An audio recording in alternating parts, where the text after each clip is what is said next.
हो गया कार्टेल तुम एस्कोबार टकरा दसो किने पिंजरे च शेर टकरा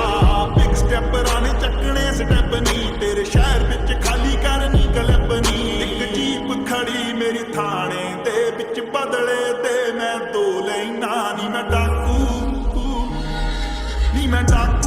एक नंबर दा हाँ जेड़ी चीज ते आखे ओ खो लेना नी मैं डाकू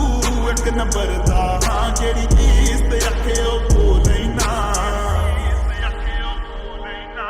यार मेरे निकले ट्रेंचा चोंगे ना तू देखी बैक बेंचा तो तेनू फिक्र आ सोल्ड आउट शो दे नी मैनू जेल च बैठे बरो दे नी हट तेरी हीरो मनदी है नी का तू क्रिमिनल कह के भंडदी है नी हट तेरी मैनू हीरो मनदी है नी का तू क्रिमिनल कह के भंडदी है ऑपरेशन इन्नी तकड़ी के पहली तकड़ी दे विच मोह लेना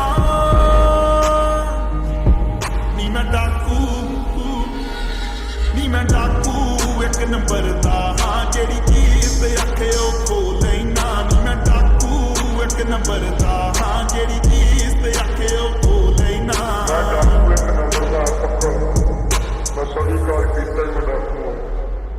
कोर्ट मैनू कहदी के तू गलती है तेरी शक्ल कातल नाल मिलदी है लोकेशना न करिए ड्रॉप वे तैनू लभदे फिरदे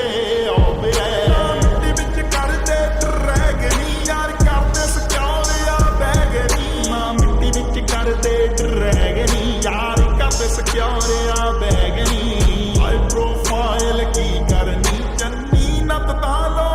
रहिंदा नी तेरा मोगे वाला लो रहिंदा मैं डाकू एक नंबर दा हाँ जेड़ी चीज ते आखे ओ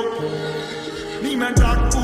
एक नंबर दा हाँ जेड़ी चीज ते आखे ओ खो लेना नी मैं डाकू एक नंबर दा हाँ जेड़ी चीज ते आखे ओ खो लेना नी मैं डाकू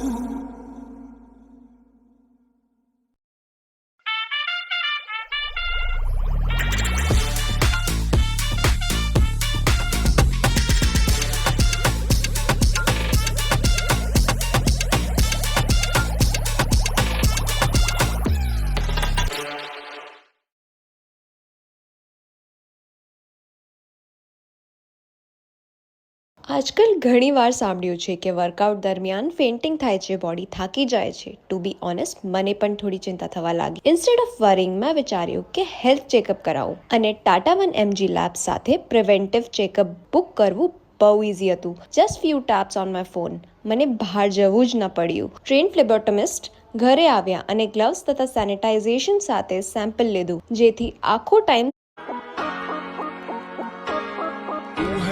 जवाब तेरे जलवे हजार